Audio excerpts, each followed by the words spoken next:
नमस्कार. आपले मनःपूर्वक स्वागत आहे. मित्रांनो, हरतालिका तीज हे फक्त व्रत नाही, हे प्रत्येक सौभाग्यवतीच्या हृदयाचा श्वास आहे. या दिवसाची हवा जणू पार्वती मातेच्या अढळ संकल्पाची साक्ष देते आणि महादेवांच्या करुणामय कृपेचा सुगंध पसरवते. या कथेमागे धडधडणारी आहे भक्तीचीच धून, एक कन्येची निरंतर प्रतीक्षा, आई पित्यांच्या मनातील विश्वास आणि शिवपार्वतींच्या मिलनाची शाश्वत निशाणी. जिथे प्रेम हार मानत नाही, तिथे परंपरा आपला हात पुढे करते आणि देव स्वतः मार्ग दाखवतात. जी स्त्री ही कथा मनोभावे ऐकते, तिच्या पतीचे आयुष्य दीर्घ होते. ही फक्त माणसांची वाणी नाही, ही पिढ्यानपिढ्या वाहणारी श्रद्धेची खात्री आहे. आणि जी अविवाहित मुलगी अथवा कन्या ही कथा ऐकते, तिला गुणवान, धनवान, रूपवान पती प्राप्त होतो. जसा तिच्या अंतःकरणाने स्वप्नात पाहिला आहे, तसा सखा तिच्या हाती येतो. चला तर मग आपण सर्व मिळून त्या पवित्र वाटेवर चालूया, जिथे पार्वतीचा पहिला संकल्प पावलोपावली फुलतो आणि महादेवांच्या चरणी तिचे अश्रू मोत्यांसारखे चमकू लागतात. त्या अगोदर मित्रांनो, एक छोटीशी विनंती आहे. मी या व्हिडिओसाठी मनापासून खूप मेहनत घेतली आहे. तुमचा एक साधा लाईक माझ्यासाठी मोलाचा ठरेल. प्लीज माझ्या मेहनतीसाठी एक लाईक नक्की करा. आणि हो, कमेंटमध्ये हर हर महादेव लिहायला विसरू नका, कारण त्या जयघोषातच आपली सामूहिक श्रद्धा आणि प्रेम प्रकट होतं. चला तर मग सुरू करूया पार्वती आणि भगवान शंकरांच्या दिव्य मिलनाची ही भक्तिमय, हृदयाला भिडणारी कहाणी. मित्रांनो, एकेकाळी पर्वतराज हिमालय यांच्या घरी एक अत्यंत रूपवान आणि गुणी कन्या जन्माला आली. ती कन्या साक्षात जगदंबा पराशक्ती माहेश्वरीचाच अवतार होती. हिमालयाची कन्या असल्याने तिला शैलपुत्री असेही नाव होते. तिच्या आईवडिलांनी प्रेमाने तिचे नाव पार्वती ठेवले. लहानपणापासूनच पार्वतीचे महादेवांवर अपार प्रेम होते. अगदी 8व्या वर्षीपासूनच तिने भगवान शिवांना पती म्हणून मिळवण्याचा संकल्प करून कठोर तप सुरू केले. तिला तो करताना पाहून एकदा तिच्या आईने तिला उमा असे संबोधले. उमा म्हणजे अगं तप करू नको. आणि त्या दिवशीच पार्वतीचे नाव उमा पण पडले. देवी पार्वती दिवसेंदिवस तपस्या करत होती. ती निर्जळी उपवास ठेवून महादेवांचे स्मरण करी. उग्र उन्हाळा, थंडगार हिवाळा, मुसळधार पावसाळा, कोणतेही दुःख किंवा यातना तिच्या निश्चयाला डळमळीत करू शकत नव्हते. तिने वर्षानुवर्षे कठोर तपश्चर्या चालू ठेवली. कित्येक वर्षे ती फक्त झाडांची कोमेजलेली पाने खाऊन जगत होती. अखेर तिने पानेचाही त्याग केला आणि त्यामुळे तिला अपर्णा, म्हणजे जी पर्णसुद्धा ग्रहण करत नाही, असे नाव पडले. कधी ती एका पायावर उभी राहून दिवसरात्र ध्यान धरी, तर कधी 4 बाजूंनी अग्नी पेटवून देहाची परीक्षा पाहत महादेवांचा जप करी. तिचे शरीर अशक्त झाले, अंग काट्याकुट्यांनी भरले, पण महादेवांना प्रसन्न करण्याची तिची जिद्द मात्र अढळ होती. पर्वतराज हिमालय आपल्या लाडक्या लेकीची ही कठोर साधना पाहून व्यथित झाले. इतक्या कोमल वयात पार्वतीने एवढ्या कष्टांचे व्रत घेतल्यामुळे पित्याचे हृदय पिळवटून निघाले. ते कधीमधी पार्वतीला समजावण्याचा प्रयत्न करत, बाळ पार्वती, स्वतःवर इतके अत्याचार करू नकोस. तुला जे हवे ते नक्की मिळेल, पण आधी आपल्या शरीराची काळजी घे, असे प्रेमाने सांगत. पण पार्वतीच्या डोळ्यात एक विलक्षण निर्धार असे. ती विनम्र पण ठाम स्वरात उत्तर देई, पिताश्री, महादेवांची कृपा मिळेपर्यंत मला क्षणभरही विश्रांती नको. कृपा करून मला थांबू नका. मुलीची निष्ठा पाहून हिमालय निशब्द होत. तरीही मनात एक चिंता त्यांना सतत बोचत असे. अशी तपस्वी कन्या कोणास देऊ? हिचे भवितव्य कसे असेल? अशीच वर्षे लोटत गेली. पार्वतीचे वय वाढत होते, तशी तिच्या सौंदर्याची आणि गुणांची ख्याती दूरदूरपर्यंत पसरली. अनेक राजे महाराजे तिचा हात मागण्यास उत्सुक होते. मात्र हिमालय राजाला ठाऊक होते की पार्वतीच्या मनात शिवांशिवाय अन्य कोणाचाही विचार नाही. एकीकडे त्यांना कन्येच्या भविष्याची काळजी, तर दुसरीकडे तिच्या निश्चयापुढे ते हतबल होते. एका शुभ दिवशी हिमालय राजाच्या दरबारात देवर्षी नारद आले. नारायण नारायण असा जप करत हसत मुखाने नारद मुनी दरबारात प्रवेशले. हिमालयाने आदरपूर्वक त्यांचे स्वागत केले आणि आगमनाचे कारण विचारले. नारद मुनी मंदस्मित करत म्हणाले, राजन, तुमची आदर्श आणि गुणी कन्या आता विवाहयोग्य झाली आहे. तिच्यासाठी एक अत्यंत योग्य असा वर घेऊन मी आलो आहे. हिमालय राजानं आश्चर्याने डोळे मोठे केले. महाराज, असा कोण वर आहे जो माझ्या कन्येसाठी योग्य ठरेल? कृपया सांगा, त्यांनी उत्सुकतेने विचारले. देवर्षी नारदांनी उत्तर दिले. स्वर्गलोकातील सर्व देव ज्यांना वंदन करतात असे श्रीहरी विष्णूच पार्वतीसाठी सर्वान योग्य वर आहेत. स्वयं विष्णूंनी मला तुमच्याकडे हा विवाह प्रस्ताव घेऊन यायला सांगितले आहे. हे ऐकताच हिमालयाच्या चेहऱ्यावर आनंद पसरला. पार्वतीला साक्षात विष्णू पती म्हणून मिळणार या कल्पनेनं ते सुखावले. नक्कीच मला हा प्रस्ताव मान्य आहे, हिमालय राज उत्स्फूर्तपणे उद्गारले. त्यांनी पार्वतीचा विवाह विष्णूसोबत करण्याचे वचन नारदांना दिले. हिमालयाचा निर्णय ऐकताच नारद मुनी प्रसन्न झाले. त्यांनी नारायण नारायण असा जयघोष केला आणि त्वरित निघून जाऊन विष्णूंना ही आनंद वार्ता कळवली. इथे हिमालयराज उत्साहात पार्वतीकडे गेले. कन्येला प्रेमाने समजावत त्यांनी सांगितले, पार्वती, तुला एक सुखद वार्ता सांगायची आहे. तुझ्यासाठी भगवान विष्णूंनी स्वतः विवाहाचा प्रस्ताव पाठवला आहे. मी तो स्वीकृत केला आहे. आता लवकरच तू विष्णूंची पत्नी होशील. पण हे ऐकताच पार्वती जणू थिजल्यासारखी झाली. तिच्या चेहऱ्यावरील भाव क्षणात पालटले. आनंदाचा लवलेशही दिसेना. ती काही क्षण निशब्द उभी राहिली. हळूहळू तिच्या डोळ्यांत अश्रू तरारले. अखेर काहीही न बोलता तिने खाली मान घातली आणि पित्याच्या उपस्थितीतून अलगद निघून गेली. पार्वती आपल्या कक्षात येऊन मनसोक्त रडू लागली. तिच्या अंतःकरणात प्रचंड वादळ उठले होते. आता माझे सर्व तप व्यर्थ जाणार का? भगवान शंकरांशिवाय दुसऱ्याची पत्नी होणे हे मला कधीही मान्य नाही. परंतु बाबांचे वचन श्री विष्णूंना गेलं आहे. आता मी काय करू? अशा विचारांनी ती व्याकुळ झाली. तिच्या रडण्याचा आवाज ऐकताच तिची जिवलग सखी धावतच तेथे आली. सखीने पार्वतीचे अश्रूंनी भिजलेले मुख आपल्या हातांनी टिपले आणि काळजीच्या स्वरात विचारले, काय झाले पार्वती? बाबा काही आनंदाची बातमी सांगत होते ना? मग तू अशी व्यथित का? कृपा करून मला सांग. मनातला विरह मला करू दे. आत्मीय सखीसमोर पार्वतीचे दुःख उफारून आले. हुंदकी आवरत पार्वती वेदनाभरीत स्वरात म्हणाली, सखी, माझ्या बाबांनी माझा विवाह भगवान विष्णूशी ठरवला आहे. पण मी माझ्या हृदयात महादेवांशिवाय दुसऱ्या कुणाचेही स्थान कधीच ठेवले नाही. महादेवांशिवाय कोणताही वर मी स्वीकारणार नाही, अशी मी स्वतःलाच प्रतिज्ञा केली आहे.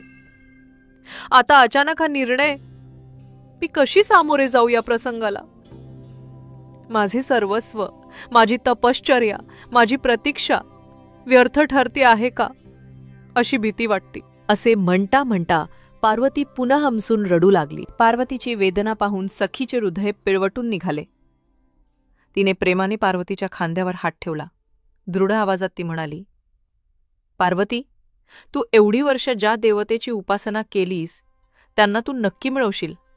तुझी तपस्या वाया जाणार नाही. धीर धर. आपण काहीतरी मार्ग नक्कीच काढू. पार्वतीने आशेने मैत्रिणीकडे पाहिले. सखी पुढे म्हणाली, या परिस्थितीतून बाहेर पडण्याचा एकच उपाय आहे. आपल्या मनाविरुद्ध तुला हे लग्न करू द्यायचे नाही. आपण या राजवाड्यातून निघून जाऊया. जिथे कोणी आपल्याला सापडणार नाही अशा ठिकाणी लपून लावूया. मी तुझ्यासोबत आहेच. वेळ पडली तर तुझ्या सुखासाठी मी तुला हरण देखील करीन. शेवटचे वाक्य उच्चारताना सखीने हलकेसे हसून पार्वतीचा हात हातात घेतला. पार्वतीने थोडे साशंकतेने विचारले, पण बाबा, त्यांना माझी किती काळजी वाटेल? हा मार्ग योग्य आहे का? सखीने तिच्या डोळ्यात धीर भरला आणि म्हणाली, तू स्वत्वासाठी लढते आहेस. आपण कोणाचेही वाईट करीत नाही आहोत. प्रिय सखी, तुला तुझे आराध्य मिळावे यासाठी हे करणं गरजेचे आहे. पार्वतीने मग डोळ्यातले अश्रू पुसून टाकले. तिच्या चेहऱ्यावर पुन्हा एकदा निर्धाराची झलक दिसू लागली. ठीक आहे, ती शांत पण ठाम स्वरात पुटपुटली. त्या रात्री पार्वतीने एक धाडसी निर्णय घेतला. आपल्या सखीच्या मदतीने तिने राजवाड्यातून पलायन करायचे ठरवले.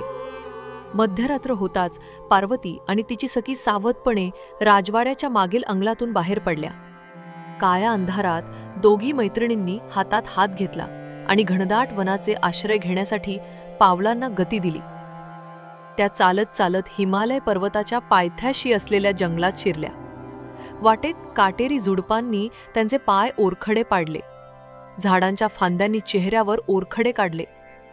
पण दोघींनीही मागे वळून पाहिले नाही.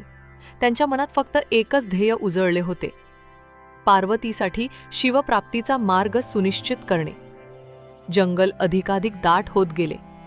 तशा त्या अजून खोलवर जात राहिल्या. रात्रीची काळोखी शांतता जणू त्यांना लपवत पुढे नेत होती.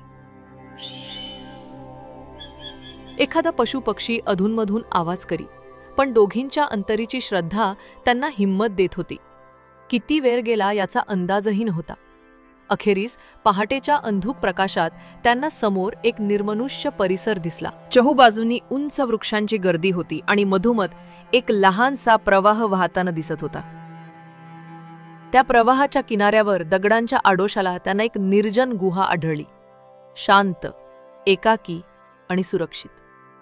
सखीने उत्सुकतेने आसपास पाहिले आणि पार्वतीला आनंदाने म्हणाली, ही गुहा आपल्यासाठी योग्य वाटते. येथे आपण काही काळ लपून राहू शकतो. कोणीही आपल्यापर्यंत सहज पोहोचू शकणार नाही. पार्वतीने सहमतीने मान हलवली. दोघी त्या गुहेत आश्रयस्थ झाल्या. रात्रभराच्या प्रवासाने त्या थकल्या होत्या, पण पार्वतीच्या मनात अजूनही महादेवांप्रती श्रद्धाच प्रबळ होती. थोडा श्वास घेताच पार्वती पुन्हा आपल्या उपासनेत तल्लीन होऊ लागली. सखीने गुहेच्या प्रवेशाजवळ पडलेली काही कोरडी लाकडे गोळा केली आणि चकमकीने त्यांना उजळवत एक लहानसा अग्नी प्रज्वलित केला. त्या निशब्द अंधाऱ्या गुहेत अग्नीच्या मिणमिणत्या प्रकाशाने थोडी ऊब पसरली. शिवाय बाहेरच्या हिंस्त्र प्राण्यांपासून बचावही होणार होता. पार्वतीनं नदीकाठी जाऊन मुठीत शुद्ध वाळू भरून आणली. आपल्या हातांनी तिने भक्तिभावानं एका दगडावर लहानसे शिवलिंग घडवले. त्या शिवलिंगासमोर ती बसली. समोर निर्मळ प्रवाह शांतपणे वाहत होता. आकाशात शीतल चंद्र साक्षीला होता आणि वनातील निशब्द निशा साखर झोपेत गेली होती. त्या पवित्र वातावरणात पार्वतीनं निर्धारपूर्वक उपवास आरंभला. तिच्या ओठांवर ओम नम शिवाय मंत्र सुरू झाला. मनोभावे ती त्या वाळूच्या शिवलिंगाची पूजा करू लागली. तिनं सोबत आणलेल्या फुलांनी शिवलिंग सजवले. प्रवाहाचे पवित्र पाणी अर्पण केले. तिच्या अंतःकरणातून निघणारी प्रत्येक प्रार्थना महादेवांपर्यंत पोहोचावी यासाठी ती तल्लीनतेने शिवनामस्मरण करत होती. डोळे मिटून समाधिस्थ अवस्थेत भोळ्या शंकरांची आराधना करत होती. हे जगतपते शंकर, मी स्वतःला संपूर्णपणे तुम्हाला अर्पण केले आहे. तुमच्या विना मला दुसरे काहीही नको. माझी भक्ती स्वीकारा. माझी श्रद्धा पूर्ण फळाला आणा. पार्वती मनोमन प्रार्थना करत होती. तिच्या स्वरात प्रगाढ भक्तिभाव आणि व्याकुळ प्रेम होते. हात जोडून ती महादेवांचे ध्यान करत राहिली. कधी तिचे अश्रू गळत होते तर कधी अंगावर रोमांच उभे राहत होते. त्या निर्जन गुहेत पार्वतीची भक्तीची ज्योत अखंड तेवत होती. पार्वतीचा उपवास आणि जप अखंड सुरू होते. तो दिवस भाद्रपद महिन्यातील शुक्ल पक्ष तृतीयेचा होता. संपूर्ण दिवस तिने अन्न पाण्याशिवाय व्यतीत केला होता. सूर्यास्तानंतरची रात्र सुद्धा तिने जागरण करून भगवंतांची उपासना करत घालवली. पार्वतीची सखीही या दिव्य तपश्चर्येत सहभागी झाली होती. पार्वतीजवळ बसून तीही महादेवांचा जप करत होती. अधूनमधून सखी काळजीने पार्वतीकडे पाहत असे. रात्र मध्यावर आली तसा पार्वतीचा देह थकव्याने थोडा शिथिल झाला. ओठ कोरडे पडले. कपाळावर घर्मबिंदू चमकू लागले. एक वेळ सखीने पुढे होऊन पार्वतीला हलकेच सुचवले, प्रिय सखी, तू अत्यंत अशक्त झाली आहेस. घोटभर पाणी घे की, किंवा निदान डोळे मिटून काही क्षण विश्रांती घे. पण पार्वतीने अलगद मान नकारार्थी हलवली. तिने मधुर पण ठाम शब्दात उत्तर दिले, नको, एक क्षण मी वाया घालवणार नाही. महादेवांची कृपा प्राप्त होईपर्यंत मी डोळे देखील मिटणार नाही, थेंबर पाणीही पिणार नाही.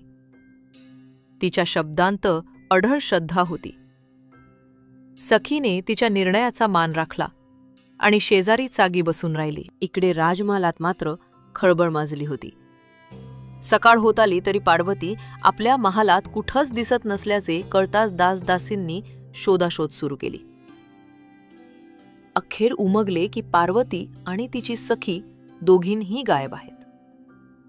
ही बातमी ऐकताच हिमालय राजाच्या काळजात कालवा कालव झाली. कुणीतरी माझ्या मुलीचे अपहरण केले की काय, अशी शंका त्यांच्या मनात डोकावली. त्यांनी तात्काळ आपल्या सैन्याला हाक दिली. संतप्त आणि काळजीग्रस्त आवाजात राजाने आज्ञा दिली, संपूर्ण राज्य पिंजरा, आसपासची सर्व जंगल पालथा घाला. माझी लेक आणि तिची सखी शोधून काढा. त्यांना काही धोका झालेला असू नये. सैनिकांचा ताफा पार्वतीच्या शोधार्थ चारही दिशांना निघाला. राजवाड्याच्या परिसरापासून दूर गावांच्या वेशीपर्यंत, नदी नाल्यांच्या काठांपासून दुर्गम पर्वतवाटांपर्यंत सर्वत्र कसून तपास सुरू झाला. स्वतः हिमालय राजाही काही विश्वासू सैनिकांसह लेकीचा शोध घेत जंगलात उतरले. ते व्याकुळ होऊन दूरवर हाका मारत होते, पार्वती, बार, कुठे आहेस तू? आणि त्या आर्त हाका पर्वत दऱ्यांमध्ये घुमून प्रतिध्वनी बनून परत येत होत्या. हिमालय राजाचे मन आपल्या मुलीच्या काळजीने फारच अस्वस्थ झाले होते. आपल्या आकस्मिक निर्णयामुळे पार्वती पडून गेली असावी या जाणीवेने ते स्वतःलाच दोष देऊ लागले. दुःखी अंतःकरणाने त्यांनी दोन्ही हात जोडले आणि आकाशाकडे पाहिले. डोळ्यांतून अश्रू तरळले. ओठांवर प्रार्थना आली, हे भगवान शंकर, जिची उपासना माझी मुलगी एवढ्या काळ करत आहे, त्या तुम्हीच आता तिचे रक्षण करा. ती जिथे कुठे असेल तिथे सुखरूप राहू दे. मी अजाणपणे तिच्या इच्छेविरुद्ध गेलो. तिची माफी असो. कृपा करून पार्वतीवर कृपा करा. पिता असहायपणे देवाला साकडे घालत होते. त्यांच्या मनात एक आशा पल्लवित झाली. महादेवच पार्वतीचा संरक्षक बनून तिची मनोकामना पूर्ण करतील. घनदाट वनातील त्या गुहेत पार्वतीची तपश्चर्या अंतिम टप्प्यावर पोहोचली होती. तिने देहभान हरपून शिवध्यान धारण केले. तिच्या तनामनातील ऊर्जापुंज महादेवांना आवाहन करत होता. अखेर परमदयाळू शिवशंकराला आपल्या प्रिय भक्तेची आर्त हाक ऐकू आली. दैवी तेजाचा एक प्रखर लोळ जणू आकाशातून त्या गुहेकडे झेपावला. त्या अद्भुत तेजाने संपूर्ण गुहा लख्ख प्रकाशाने भरून गेली. पार्वतीने डोळे उघडले आणि चकित होऊन पाहते, तो काय? स्वयं भगवान शंकर तिच्यासमोर प्रकट झाले होते. शिवशंभू आपल्या पूर्ण वैभव स्वरूपात प्रकट झाले. जटाजूट मस्तकी विराजमान होता. गळ्यात वासुकी नागाची माला होती. कपाळावर चंद्रकोर आणि भस्माचे विभूषण होते. त्यांच्या त्रिनेत्रातून करुणा आणि प्रेम झळकत होते. हातात त्रिशूल आणि डमरू धारण करून भगवान शंकर तेजापुंज स्वरूपात पार्वती समोर उभे राहिले. महादेवांना पाहताच पार्वतीला भरून आले. आनंदाश्रूंनी तिचे डोळे डबडबले. ती तत्परतेने उठून उभी राहिली आणि स्वामी असे उद्गारत नतमस्तक होऊन शिवचरणांवर कोसळली. भक्तीने गदगदलेल्या पार्वतीला महादेवांनी प्रेमपूर्वक अलगद उचलले. आपल्या करकमलांनी त्यांनी पार्वतीचे अश्रू पुसले. पार्वतीचा थरथरता हात हातात घेत भगवान शंकर म्हणाले, उठ उमे, माझ्या प्रिय भक्ते. तुझी अढळ भक्ती आणि कठोर तपस्या पाहून मी अतिशय प्रसन्न झालो आहे. पार्वती महादेवांकडे भक्तिभावाने पाहत होती. तिच्या इतक्या प्रदीर्घ त्यागाची आठवण करून देताना महादेवांचे हृदयही पाघळले. ते पुढे म्हणाले, एवढ्या वर्षांच्या तुझ्या तपस्येला मी वंदन करतो. माग, काय वर मागायचं आहे तुला. भगवान शंकरांच्या मधुर वाणीने संपूर्ण परिसर मंगलमय झाला. महादेवांचे शब्द ऐकून पार्वतीच्या आनंदाला पारावार उरला नाही. ज्या इच्छेसाठी तिने आपले आयुष्य अर्पण केले होते तीच इच्छा पूर्ण करण्याचा क्षण आला होता. तिने दोन्ही हात जोडले. डोळ्यांत आनंदाश्रू तरळलेलेच होते. धीट पण आदरयुक्त आवाजात पार्वती म्हणाली, प्रभो, मला दुसरे काहीही नको. आपण माझे पती व्हावे, एवढीच वर्षानुवर्षे माझी मनोकामना होती. आपणाशिवाय मी कोणाच्याही पत्नी होऊ इच्छित नाही. इतके बोलून ती लज्जेने गप्प झाली आणि तिचे मुख खाली झुकले. भगवान शंकर प्रसन्न हसले. त्यांनी आशीर्वाद देत म्हटले, तथास्तु उमे, तुझी इच्छा पूर्ण झाली. माझ्या समान असा पती तुला कोणी मिळणार नाही, कारण आता मीच तुला पत्नी म्हणून स्वीकारतो. महादेवांनी तेथेच पार्वतीचे वरण पत्नी रूपाने केले. हा वरदानरूपी आनंद ऐकून पार्वतीने पुन्हा महादेवांच्या चरणांवर मस्तक ठेवून कृतज्ञता व्यक्त केली. तिला आयुष्यातले सर्वात मोठे सौभाग्य लाभले होते. या थोर घटनेची सखी दुरून साक्ष देत होती. महादेवांचे आगमन पाहून ती गुहेच्या एका कोपऱ्यात आश्चर्य आणि आनंदाने नतमस्तक झाली. भगवान शंकरांनी तिच्याकडे पाहून आशीर्वादाची खूण केली. सखीचे हृदय आनंदाने भरून आले. तिने मनोमन देवांचे आभार मानले की पार्वतीच्या भक्तीचा विजय झाला. भगवान शिव काही काळ पार्वतीशी मधुर शब्द बोलत राहिले. त्यांनी तिला सांगितले, उद्या सकाळी आपल्या व्रताचे पारणे सोड. नंतर तुझे पिता येताच त्यांना सर्व वृत्तांत सांग. मी स्वतः हिमालय राजाकडे तुझा हात मागण्यास येईन. पार्वतीने मान हलवून महादेवांच्या आज्ञेचे पालन करण्याची ग्वाही दिली. तिला आता प्रचंड हलके वाटत होते. परमेश्वराचा सहवास लाभल्याने तिचे सर्व क्लेश नाहीसे झाले. मग भगवान शंकर एका प्रकाशकणात विलीन झाले. पार्वती काही क्षण स्तब्ध उभी राहिली. तिच्या चेहऱ्यावर अथांग समाधान होते. सखी हरूस धावत आली आणि तिने पार्वतीला मिठी मारली. दोघींच्या आनंदाश्रूंनीच त्यांचा हास्यकल्लोळ भरून आला.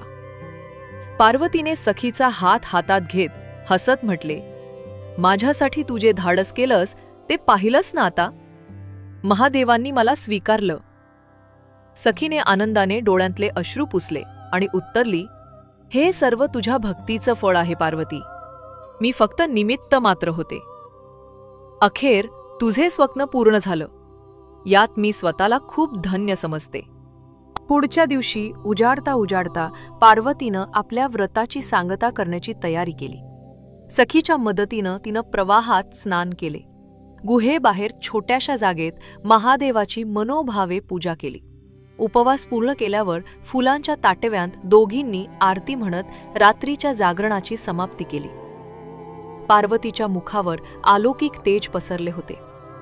बराच काळानंतर तिनं अल्पस्वल्प अन्न आणि पाणी ग्रहण केले.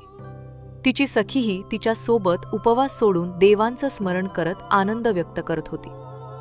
इतक्यात अचानक जंगलात दूर कुणा सैनिकांच्या आवाजाचे हलके प्रतिध्वनी कानावर आले. हिमालय राजाच्या शोधमोहिमेतील काही जवान अखेर त्या भागापर्यंत पोचले होते. त्यांना गुहेबाहेर धूर आणि चिन्ह दिसल्याने ते सावध झाले. सखी तत्पर झाली. पार्वती, कुणीतरी आपल्याकडे येत आहे. पार्वतीनेही दूरवर नजर फिरवली. काही क्षणातच सैनिकांच्या समवेत स्वतः हिमालय राजाही दिसले. आपल्या मुलीला शोधण्याची आस त्यांच्या डोळ्यांत स्पष्ट होती. हिमालय राजानं दुरूनच पार्वतीला पाहताच हाक मारली, पार्वती, माझी लाडकी लेक सुरक्षित आहे. ईश्वराचे लाख लाख आभार. पार्वतीनेही बाबा अशी हाक देत दोन्ही हात वर केले. वडील आणि मुलगी एकमेकांच्या दिशेनं धावले. त्या मिलनाच्या क्षणी हिमालय राजांनी आपल्या कन्येला प्रेमभराने कवेत घेतले. दोघांच्याही डोळ्यांत अश्रू तरळले. क्षरभराने हिमालय राजाने स्वतःला सावरले आणि पार्वतीच्या शेजारी उभी असलेल्या सखीवर त्यांची दृष्टी गेली. राजाने एका कटाक्षातच ओळखले की हीच ती सखी जिने पार्वतीला पळून जाण्यास साथ दिली होती. थोड्या कठोर पण कृतज्ञ आवाजात ते म्हणाले, माझ्या मुलीला असा धोक्यात टाकून तू तिला घेऊन गेलीस, याचा राग यायच्या आधीच तिच्या सुरक्षितेबद्दल मी तुझे आभार मानतो. सखीने लज्जेने मान खाली घातली आणि पुटपुटली, महाराज, मी फक्त पार्वतीच्या सुखासाठी हे धाडस केले. तिच्या मनाविरुद्ध लग्न होऊ नये म्हणून मी तिला मदत केली. हिमालयाने दीर्घ निश्वास टाकला. तुझे आभार कसे मानू शकेन, ते स्वतःलाच म्हणाले. मग हिमालय राज पार्वतीकडे वळून कोमल शब्दात बोले, बाळ, मला माफ कर. तुझ्या मनाचा अंदाज न घेता मी घाईघाईने तो निर्णय घेतला. तू जे केलंस ते योग्यच होतं. त्यांनी प्रेमभराने पार्वतीच्या कपाळावर हात फिरवला. पार्वतीने मग शांतपणे आपल्या वडिलांना त्या रात्रीपासूनची सर्व हकीकत सांगितली. महादेवांच्या दर्शनापासून त्यांनी दिलेल्या आश्वासनापर्यंत सगळे वर्णन तिने उलगडून दाखवले. हिमालय राज एकाग्रतेने ऐकत राहिले. पार्वतीचे कथन संपताच हिमालय राजाने सहजतेने हात जोडले आणि प्रेमाने उद्गारले, भगवान शंकराच्या कृपेमुळेच तू सुखरूप परत आलीस लेक. आता आनंदाने मी तुझा हात शंकराला देईन.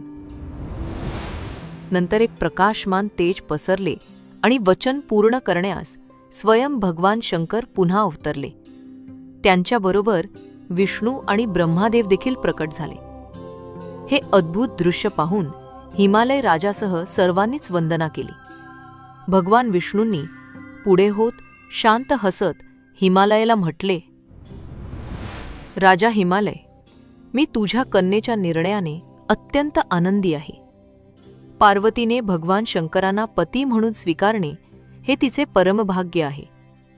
तिने केलेल्या महान तपस्येचा हा उचित फलश्रय आहे. तुझ्या माझ्यावरील वचनबद्धतेची तू चिंता करू नकोस. पार्वतीच्या इच्छेनुसारच आज देवांच्या कल्याणासाठीही हे घडत आहे. भगवान ब्रह्मदेवांनी वरदहस्त ठेवत उद्गारलं, हे हिमालय राज, पार्वती आणि शिव यांचा विवाह हा संपूर्ण त्रिभुवनाचे मंगल साधणारा आहे. तू खरोखर भाग्यवान आहेस की तुझी कन्या आदिशक्तीचे अवतार रूप असून तिला स्वयं महादेव वर म्हणून प्राप्त होत आहेत. हिमालय राजाने नतमस्तक होत नम्रतेने प्रत्युत्तर दिले, हे देव हो, मला माझ्या चुकीची जाणीव झाली आहे. आज परमेश्वर स्वतः माझ्या दारी आले. याहून मोठे भाग्य ते कोणते?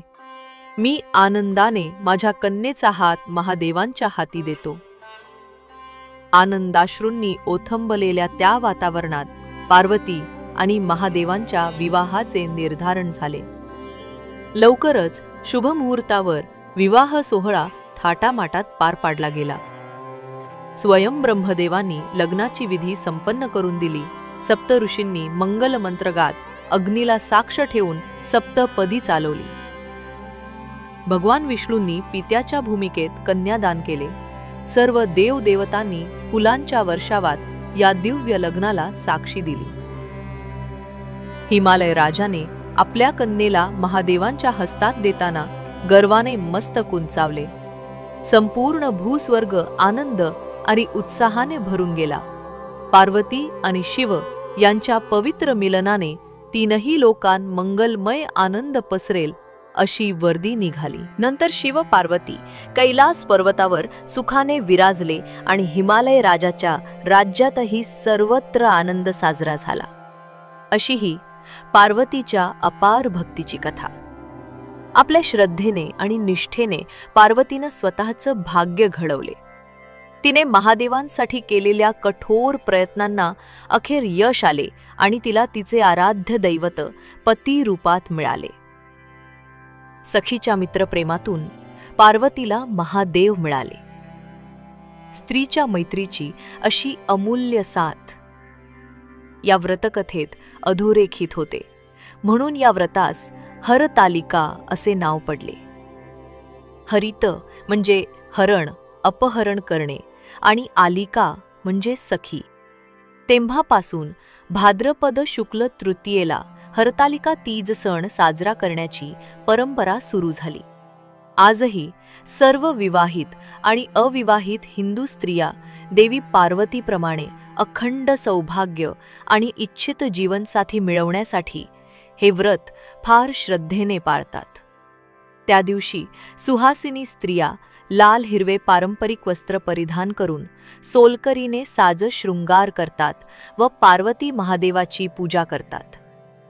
उपवास, जागरण आणि हर्षोल्हास यांसह या दिवशी ही कथा ऐकण्याची व सांगण्याची प्रथा आहे. या दिवशी स्त्रिया एकत्र येऊन पारंपरिक गीत गायन आणि नृत्य सुद्धा करतात. एकमेकींसोबत आनंद व्यक्त करतात. परमार्थ, प्रीती आणि निष्ठेचा विजय सांगणारी हरतालिका व्रत कथा स्त्री शक्तीच्या श्रद्धेचे प्रतीक म्हणून आजही आपल्याला प्रेरित करते. तर मित्रांनो, ही कथा तुम्हाला कशी वाटली? कमेंट करून नक्की सांगा. व्हिडिओ आवडला असेल तर लाईक नक्की करा आणि कमेंटमध्ये हर हर महादेव आणि जय माता पार्वती नक्कीच